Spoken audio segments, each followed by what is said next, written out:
Hey, Pastor Steve Waldron here, New Life Pentecostal Church, Albany, Georgia. Hope you're having a great day in Jesus. Looking at an oldie, we're going to see if it's a goodie or not, the Harper Study Bible.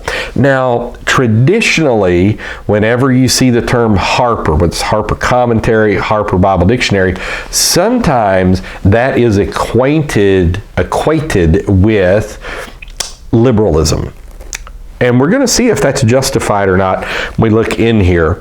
And so, the first maybe hint that it is acquainted with liberalism is this comes in the Revised Standard Version of the Bible, which traditionally has been equated with liberalism. Fascinatingly enough, as gradualism goes, a lot of what's considered conservative evangelicals use the RSV or an off branch of the RSV, which is the ESV, the English Standard Version, or the NRSV. I've got a friend of mine or two that really likes the NRSV and some of the readings in there. Now, fascinatingly enough, it is done, the general editor is by Harold Linsdale. Now, Harold Linsdale came out with a couple of tremendous books in the 70s on the battle for the Bible. And I forget the exact titles. I've actually got the books. And outstanding. So he's kind of conservative. So it was almost kind of maybe, lending some conservative cover for this. So the Concordance, 1962. So this is the 20th printing, 1988. Look at this, 535,000 copies of this in print. Now, another fascinating thing about this, besides the RSV being owned by the National Council of Churches, is this is the long primer pronouncing type study edition. So it's a long primer type, it says, but it is in fact side column reference. So let's just cut right in here to let you look at what you're going to be looking at with the Harper Study Bible. Now, it is a smaller study Bible, and it's not going to have a ton of notes. I remember when I used to sell these at Berean Christian stores, the Bible department at the bookstore on Cleveland Avenue. We didn't sell a lot of these, but I always tried to keep one or two on hand because people would come in for them. So it does have in-text paragraph headings, has side column reference. Let's just see, like, authorship of Exodus. Let's see if we can sense any type of liberalism in there. Exodus is the second of the 5 books of the Pentateuch ascribed to Moses. So now see, that kind of lets you go either way. It's ascribed to Moses, but did he really? The name Exodus, meaning going out, departure, is the Greek title given to the book by the Septuagint translators. The Hebrew title, according to the ancient custom, consists in the opening words of the Hebrew text, and these are the names. Although the RSV starts the book with the word these, and the Hebrew suggests that it's a continuation of the story begun in Genesis. So story. So you're seeing some loaded language there. They could go either way. Moses is a central figure. He was a military leader, lawgiver, and key figure in the founding of Israel's religion. Okay. The date of the Exodus is still debated. Some scholars hold to a date around 1440.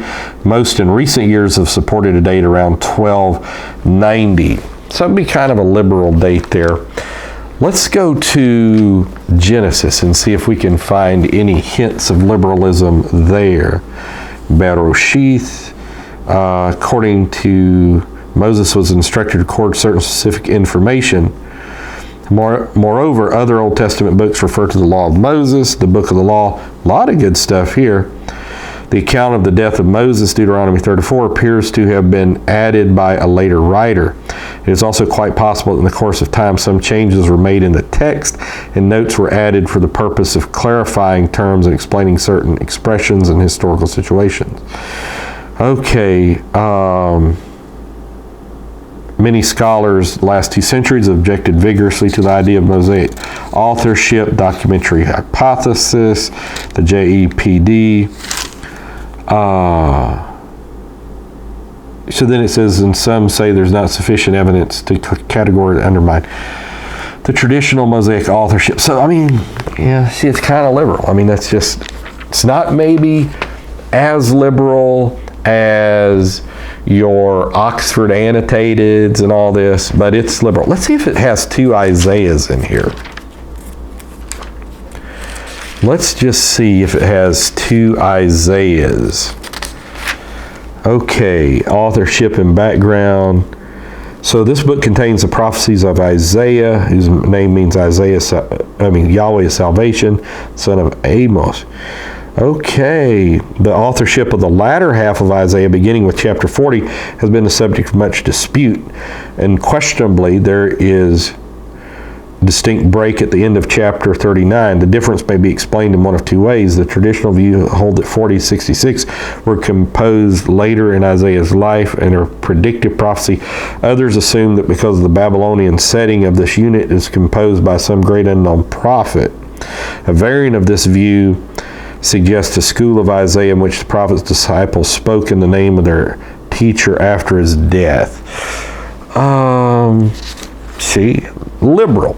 Now, I don't mind learning that so I can learn how to combat liberalism.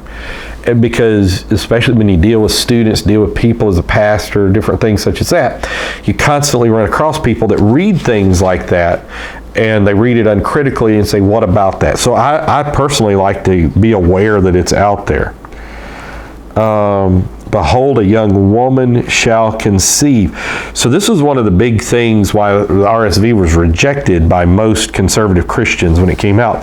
Therefore, the Lord himself will give you a sign. Behold, a young woman shall conceive and bear a son. Where Matthew was very clear, that's a virgin. So that's just rank liberalism there. Shocking how many conservatives, people who defend the MEV,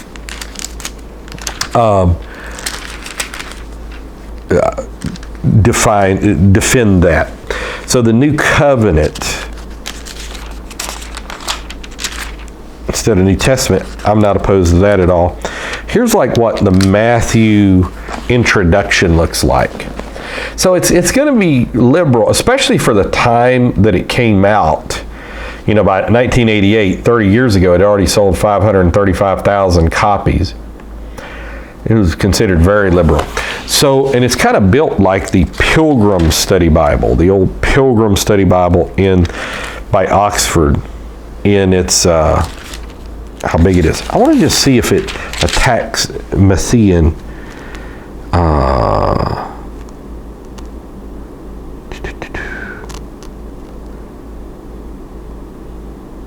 Authorship.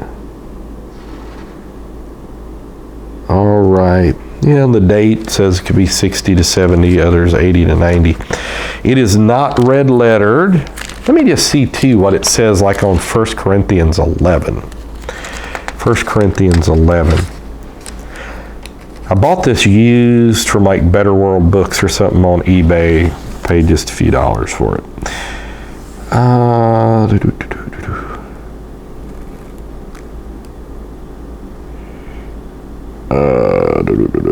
Not really. Doesn't say anything about that.